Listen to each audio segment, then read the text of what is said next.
से मिलते थे, सामान सेटिंग से मिलता था, कहना नहीं पड़ता था, मेहमान आ जाए तो नाश्ता फट से रेडी आ जाता था।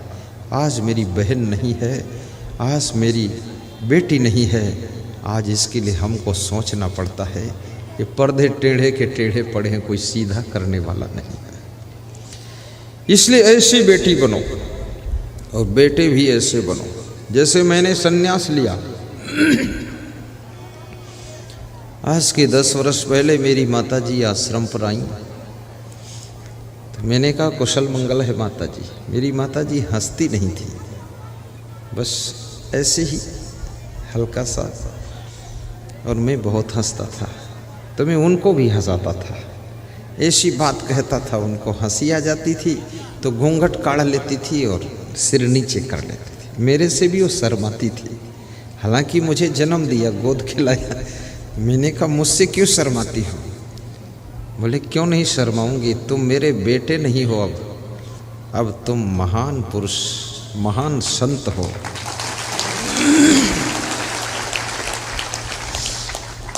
तो उन्होंने जो बात कही, उन्होंने कहा कि तुम चले आए, संत हो गए।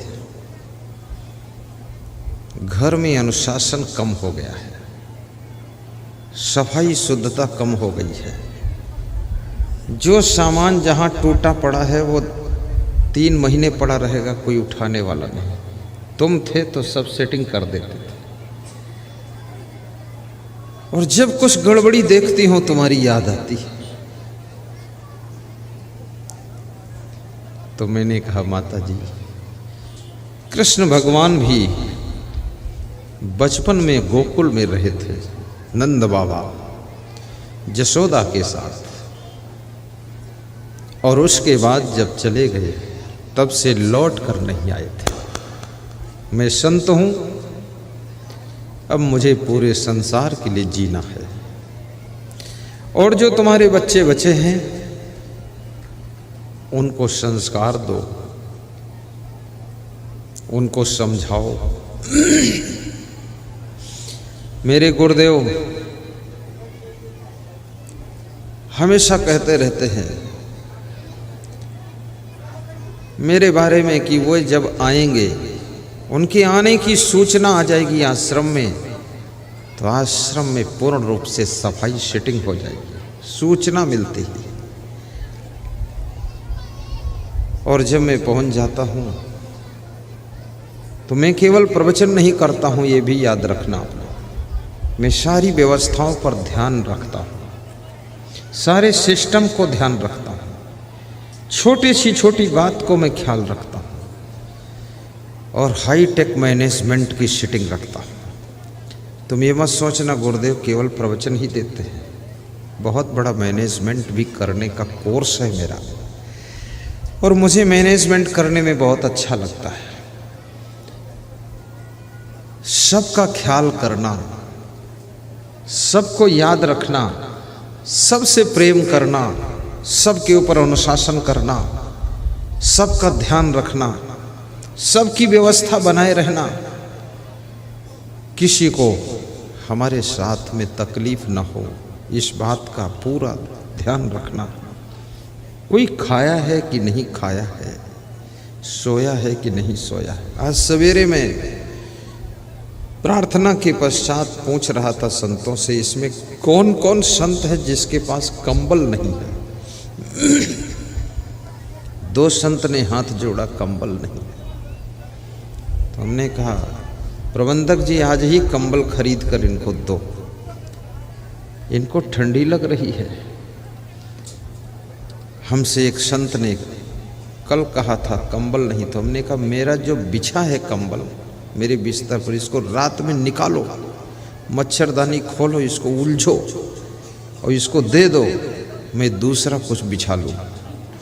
याद रखना, जो दूसरों की सुविधा का ध्यान रखता है, दूसरों का ख्याल रखता है, सभी के लिए सोचता है, वो साधारण मनुष्य नहीं होता है, वो सब मनुष्यों के बीच में दिखता है मेरे जैसा है, लेकिन वो तारा के बीच में ध्रुव तारा होता है।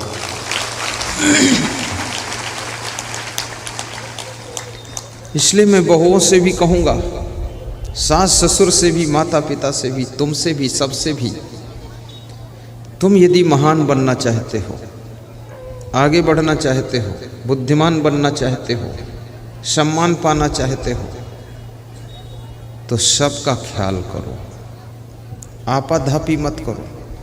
अपना पेट हाहू, बात न पूछे काहू। खाया पिया घाय के, सोया पाँव पसार, भोंदू कुछ जाने नहीं को हमको संसार। जो मिल गया चुपके से दूध भी 2 लीटर पी लिया, ये बहुत बड़ी बेईमानी। दूसरे लोगों के लिए भी फिक्र रखो। घर में कोई चीज है, सबको देने की फिक्र रखो, सबका ख्याल रखो। मेरे दूसरे संत ने कहा आपका कंबल मत लो, मैं अपना दे देता हूँ। मैंने कहा तुम क्या उड़ोगे? बोले मेरे पास 2 है। तो हमने कहा 2 है तो दे दो, फिर 2 में से 2, 1 2। अगर तेरे पास है 2 तो उसमें से 1 2। उसने तुरंत दे दिया। अपनी बहू का भी ख्याल रखना। ये जो तुम्हारी बहू आई है,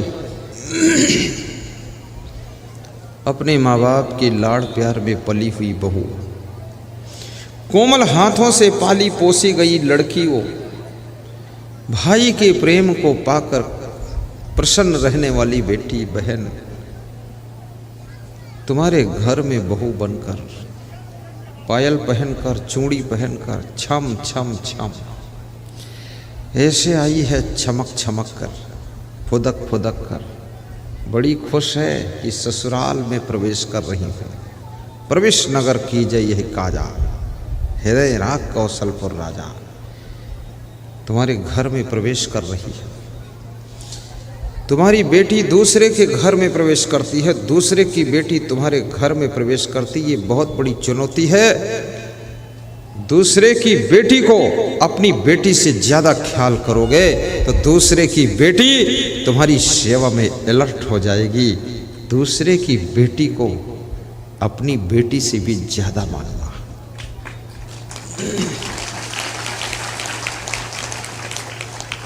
और इस संसार में यदि कोई सबसे बड़ी चीज है तो उस चीज का नाम है प्रेम।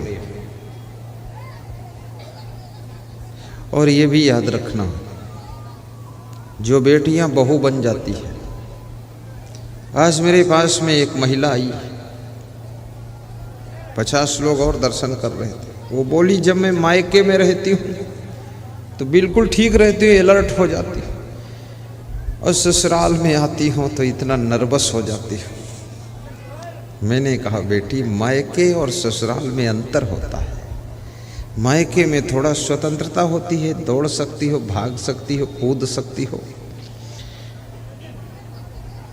लेकिन ससुराल में थोड़ा मर्यादा से रहना पड़ता है। मायके में तुम माँ से जिद भी कर सकती हो, पिता से नखरे कर सकती हो, अपने भाई से झिकाझोरी कर सकती हो, लेकिन ससुराल में देवर से भी संभल कर व्यवहार करना पड़ेगा, पति से भी संभल कर करना पड़ेगा, क्योंकि ये कोई तुम्हारे ब्लड ग्रुप के लोग नहीं हैं। इनका ब्लड ग्रुप दूसरा है, और इनको अपना बनाने के लिए तुमको अपना अभिमान खोना पड़ेगा, तभी तुम इनको सबको अपना बना पाओगी। और जिस दिन अपना बना लोगी, ये सारे के सारे तुम्हारे इशारे पर चलना शुरू कर देंगे।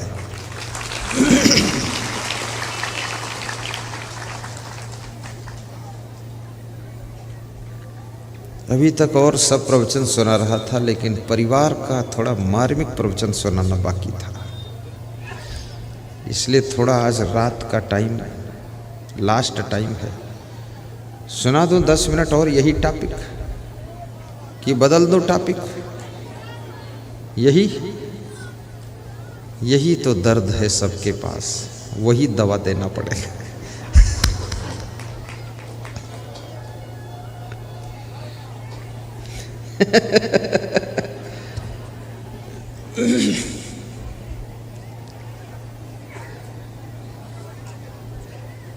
परिस्थितियां सदैव अनुकूल नहीं रहती हैं, समय परिवर्तनशील है, आयु गुजरती चली जा रही है, मन बहुत नासमझ है, फालतू बातों को सोचता रहता है मन, और मन के अंदर बड़े संदेह भी होते हैं, और ये मन मूर्ख भी बहुत है। ये जहाँ रहता है वहीं की बुराई भी करता रहता है, जिस थाली में खाता है उसी में छेद करता रहता है, जिस सास ससुर की तुम प्रॉपर्टी लेते हो उसी की ये मन निंदा करता रहता है। कितने लोग कहते हैं कि हमारे सास ससुर के पास बुद्धि नहीं है। बुद्धि होती तो ये 20 एकड़ जमीन तुमको क्यों देता हो? बुद्धि नहीं इसीलिए दिया है। ज़्यादा बुद्धि होती तो 10 एकड़ देता, 10 अपने पास रखता। सास ससुर कम बुद्धि के मिल जाएं तो ज़्यादा फायदा है, और ज़्यादा एडवांस बुद्धि है तो उनको कंट्रोल करना बहुत कठिन है। इसलिए कुछ लोग आपके परिवार में बुद्धू भी होना चाहिए।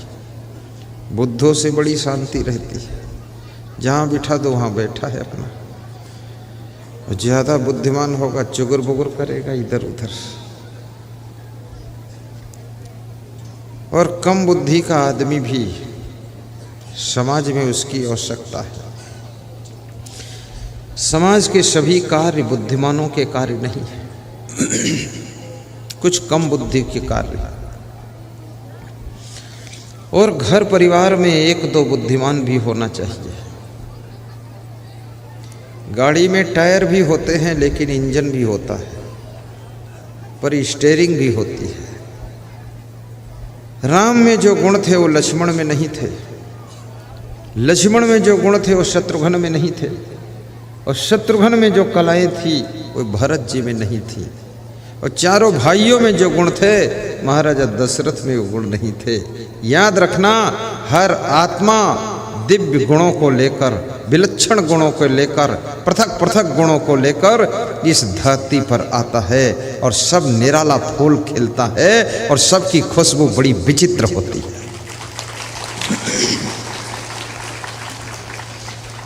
हमारे साथ में 30-35 महात्मा यहाँ है,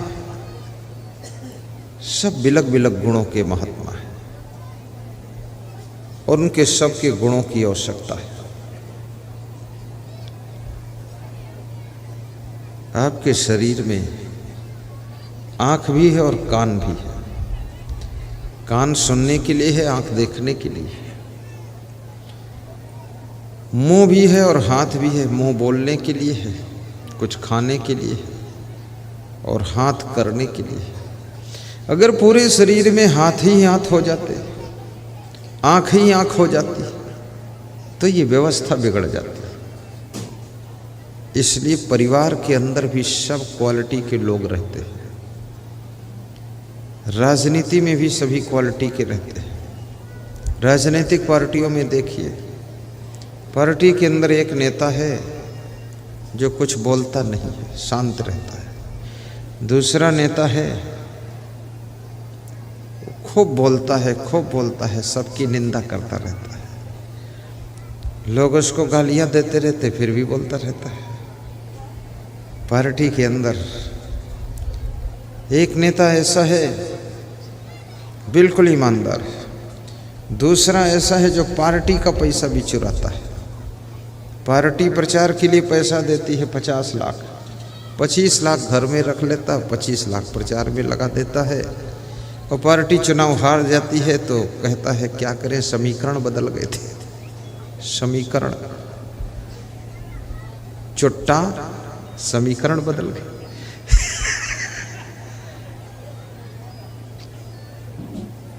विचित्र विचित्र नेचर के, विचित्र विचित्र लेक्चर के, विचित्र विचित्र पिक्चर के लोग समाज में रहते हैं। और ये भी याद रखना, भगवान श्री राम के रामा दल में हनुमान एक ही था, अंगद एक ही था, जामवंत एक ही था, और जितने भी रीछ भालू बानर योद्धा थे सब अलग अलग गुणों से विभूषित थे। जब लंका को जाना था तो सबने कहा कि हनुमान जी जाएं, सीता का पता लगाएं। नल नील जामवंत का नंबर नहीं आया, क्योंकि समुद्र को पार करने की कला हनुमान में थी। और ये संसार रूपी समुद्र को वही पार कर सकता जो हनुमान बन सकता है। और हनुमान का अर्थ होता है जो मान, अपमान, अभिमान, सम्मान ये सबका ज्ञान के द्वारा हनन कर दे, विनाश कर दे, वही हनुमान होता है। और जो हनुमान होता है वही भव सागर से पार होता है। जो भव सागर से पार होता है वही शांति रूपी सीता की खोज करता है।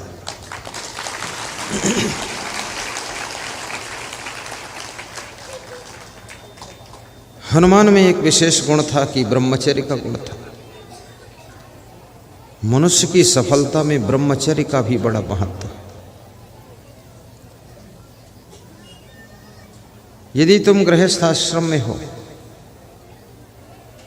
तो एक पत्नी व्रत, एक पति व्रत का ब्रह्मचर्य पालन करो। दिल्ली में जाकर, लखनऊ और पटना में जाकर विचलित मत हो। किसी के रूप सौंदर्य को देख करके, किसी की धन दौलत देख करके आपको अपनी पत्नी याद आनी चाहिए, आपको अपना पति याद आना चाहिए कि कितना विश्वास मेरे पति को मेरे ऊपर है, मेरी पत्नी को कितना भरोसा मेरे ऊपर है। आज मैं यहाँ कहाँ आकर्षित हो रहा हूँ। और जो लोग गलत गलत जगहों पर अट्रैक्शन होते हैं और जहाँ नहीं आकर्षित होना चाहिए वहाँ आकर्षित होते हैं, वे लोग अपने अस्तित्व को खो देते हैं, अपने व्यक्तित्व को खो देते हैं और अपने कर्तव्य को भी भूल जाते हैं।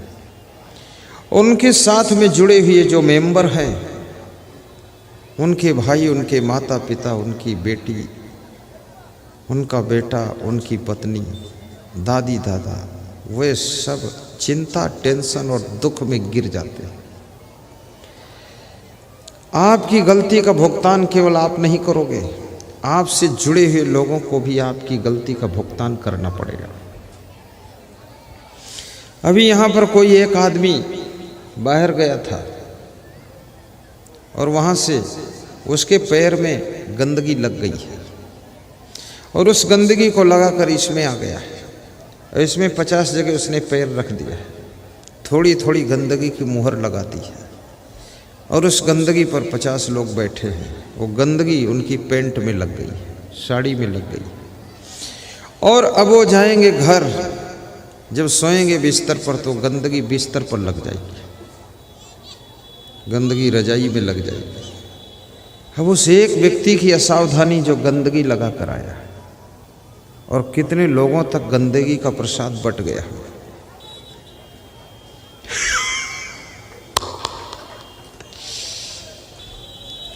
एक व्यक्ति गलती करता है, हजारों लाखों करोड़ों लोग उसकी गलती से प्रभावित होते हैं। और एक व्यक्ति जब कोई अच्छा काम करता है, हजारों करोड़ों अरबों लोगों को उससे बहुत बड़ा फायदा होता है। जैसे मैं संत बना था, मैं तो अपने लिए बना, मेरा उद्देश्य ये नहीं था, मुझे पता भी नहीं था कि मैं ऐसा प्रवचन करूंगा या मेघौना आऊँगा, मुझे याद नहीं था। लेकिन संत बना था अपने कल्याण के लिए, अपनी शांति के लिए। लेकिन अपनी शांति के साथ साथ मेरा संत बनना आज कम से कम 40 करोड़ लोगों, वर्ल्ड के 40 करोड़ नर नारियों की शांति भी हमारे सत्संग से प्राप्त हो रही है। 40 करोड़ साधु बन गए हम, तो इतने लोगों को फायदा हो रहा है। यदि हम बिगड़ जाते तो बहुत लोगों का नुकसान भी करते हैं, क्योंकि बुद्धिमान आदमी जब बिगड़ता है तो भी प्रलय करता है और बुद्धिमान आदमी जब सही राह को चुनता है तो न जाने कितने लोगों की जिंदगी में सुख शांति पैदा कर देता है। इसलिए मैं निवेदन करूंगा, आप जो कुछ करते हो ये मत सोचना कि केवल मैं मेरे लिए कर रहा हूं। नहीं, तुम्हारा हर कर्म व्यापक कर्म है, बहुत दूर तक फैलता है उसका प्रभाव। अभी जो हम प्रवचन दे रहे हैं, जितने लोगों के कानों तक आवाज जा रही है, ध्यान से सुन करके अंदर अंदर परिवर्तन हो रहा है। रातों रात घर में बदलाव होगा, तुम्हारा स्वभाव बदलेगा, वाणी बदलेगी, घर में सफाई शुद्धता कल से बढ़ेगी। मैं यहाँ से जहाँ तक मेरी नज़र जाती सबको रीडिंग करता रहता हूँ, सबको पढ़ता हूँ, तुम क्या सोचते हो। और मैं ही नहीं पढ़ता हूँ आपको, आप मुझको पढ़ते हैं। ये मत सोचना कि तुम पढ़ नहीं पाते, तुम खूब पढ़ते हो।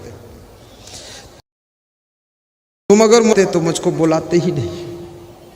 मोबाइल में ही हमको रीडिंग कर लिया था और तुमने टीवी में हमको रीडिंग कर लिया था कि यदि मेघौना में कोई संत बुलाना है तो उस संत का नाम असंग है और असंग को बुला के सत्संग कराना। टीवी और मोबाइल में बहुत से संत आते हैं, उनमें तुमने मेरा चुनाव किया है।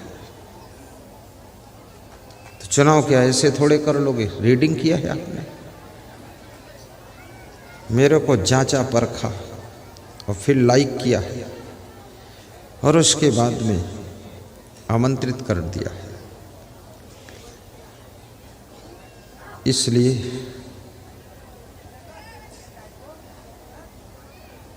तुम इस दुनिया के महत्वपूर्ण व्यक्ति हो। ये मत सोचना ये दुनिया बहुत बड़ी है, हमारी क्या गिनती है, ऐसा नहीं है। ये भी मत सोचना ये बहुत लंबा चौड़ा परिवार, इसमें हमारी क्या गिनती है। ये भी मत सोचना ये बहुत बड़ा आश्रम है, बहुत बड़ी संस्था, इसमें बहुत साधु संत, मेरी क्या गिनती है, ऐसा नहीं। एक सरोवर था, उस सरोवर के किनारे गुलाब के पौधे लगे हुए थे, कुछ फूल खिले हुए थे गुलाब के। और जो व्यक्ति सरोवर के पास में आता था गुलाब के फूलों को निहार निहार कर देखता था, गौर से देखता था। कुछ लोग गुलाब के फूल को छू लेते थे। मनुष्य के मन का स्वभाव है, जो चीज़ इसको सुंदर लगती है उसको फिर ये गौर से देखता है और देखने के बाद फिर उसको छूने का मन होता है कि छू लूँ थोड़ा और छूने के बाद फिर उसको पाने का मन होता है कि ये चीज़ मेरी हो जाए। ये मनुष्य के मन का स्वभाव है। और जो चीज़ इसको अच्छी नहीं लगती है उसको ये देखना भी नहीं चाहता है, छूना भी नहीं चाहता, वहाँ खड़ा भी नहीं होना चाहता। अब इसके मन को क्या भा जाता है, तो गुलाब के पौधे में तो गुलाब के फूल ही भाते। तो गुलाब के फूलों की लोग प्रशंसा करते थे, गुणगान करते थे, देखते थे, छूते थे, समझते थे। तो गुलाब के पौधे में नीचे जो पत्तियां लगी हुई थी, उन पत्तियों को बड़ा दुख होता था और पत्तियां ऐसे सोच रही थी जो कुछ मान सम्मान है सब फूल का ही है, हम तो फालतू लगे हुए हैं, हमारी तो कोई गिनती ही नहीं है, हमको तो कोई देखता ही नहीं है, हम इसमें तो फालतू चिपके हैं गुलाब के पौधे के साथ। ऐसा सोच करके वे पत्तियां दुखी हो जाती थी। लेकिन एक दिन आंधी और तूफान आया, वर्षा हुई, तो आंधी में कुछ गुलाब के पौधे उखड़ गए, कुछ पत्तियां टूट गईं, फूल सब तहस नहस हो गए और गुलाब की पत्ती उड़ करके सरोवर के पानी में जाकर गिरी। और सरोवर के पानी में जब गिरी तो एक चींटी सरोवर के पानी में डूब रही थी। वो चींटी स्पीड से दौड़ कर आती है और उस गुलाब की पत्ती के ऊपर बैठ जाती है और हवा के सहारे वो पत्ती सरोवर के किनारे चली जाती है। वो चींटी निकल कर बाहर हो जाती है और उस पत्ती से कहती है, हे गुलाब की पत्ती। सब लोग गुलाब के फूल को ही देखते थे और गुलाब का फूल ही महत्वपूर्ण समझते थे, लेकिन मेरी जिंदगी के लिए गुलाब की पत्ती महत्वपूर्ण है। अगर तू न होती तो आज मेरी जिंदगी भी न होती, मैं डूब जाती पानी में। इसलिए तुम परिवार के फालतू सदस्य नहीं हो, आश्रम के फालतू संत नहीं हो, राजनीतिक पार्टी के तुम फालतू मेंबर नहीं हो, तुम इस दुनिया के फालतू इंसान नर नारी नहीं हो। तुम्हारी इस दुनिया को बहुत बड़ी जरूरत है और कहां कब किस काम तुम आ जाओगे क्या पता है। किसकी जिंदगी बचाने के काम तुम आ सकते हो, किसको जीने का ढंग सिखाने के काम आ सकते हो। इसलिए अपने आप को साधारण समझ करके दुखी मत हो। ये मत सोचना कि मैं शिक्षा नहीं प्राप्त कर पाया, मैं तो बेकार हूं, ऐसा मत सोचना। 10वीं क्लास तक पास थे धीरू भाई अंबानी और विश्व में इतना बड़ा उद्योग किया है रिलायंस का, जो MBA किए हुए लोग उनके पास नौकरी कर रहे हैं। आज रिलायंस की ओर से स्पेशल हवाई जहाज बॉम्बे से जामनगर उनके कर्मचारी अधिकारियों को लेकर आता है, शाम को फिर बॉम्बे वापस ले जाता है। मुकेश अंबानी के पास पर्सनल हवाई जहाज है और मैं तो शुभकामना करता हूँ कि तुम्हारे सबके पास कम से कम हवाई जहाज हो न हो, लेकिन 4 पहिया की एक एक गाड़ी सबके पास हो। 5 साल बाद मिलो तो सब 4 व्हीलर से मिलो। साड़ी सस्ती पहन लेना माताओं बहनों, लेकिन द्वार पर 4 व्हीलर गाड़ी होना चाहिए। गले में हार सस्ता पहन लेना, लेकिन द्वार पर कार होनी चाहिए। कार में जब बैठ कर चलोगी, बरसात में भीगोगी नहीं, धूप लगेगी नहीं, धूल लगेगी नहीं। रात में जाओ या दिन में जाओ, किसी भी टाइम एनी टाइम आप जर्नी कर सकते हो। खगड़िया टू पटना जा सकते हो, लेकिन गले में हार कितना ही सोने का हार वजन हो, पर वो पटना तो पटना, ये सत्संग हाल से मेघौना गांव तक नहीं पहुंचाएगा वो तुमको, उसको लाद कर तुम ले जाओ।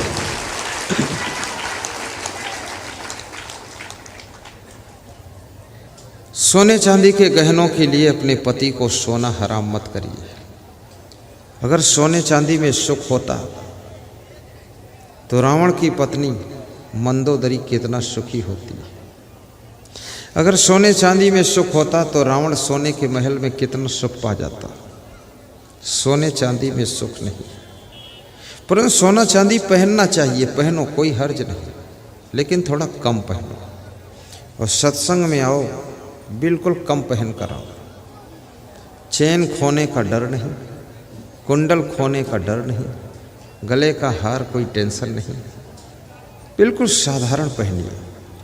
और यदि पहन कर आई भी हो तो सोने की चैन दान भी कर दीजिए कि गुरुदेव आश्रम बना लेना, झंझट खत्म। कई माताओं बहनों ने हमको अपनी पायल दान दिया है, अंगूठी दान दिया है, सोने की चैन भी दान दिया है। तो मैंने कहा मैं तो चैन पहनता नहीं माता जी, न पायल कोई पहनने वाला हमारे, क्योंकि पत्नी पतना कुछ है नहीं, कुछ नहीं, लेडीज वेडीज का काम खत्म। कोई स्त्री का लफड़ा ही नहीं। तो क्या करूं पायल,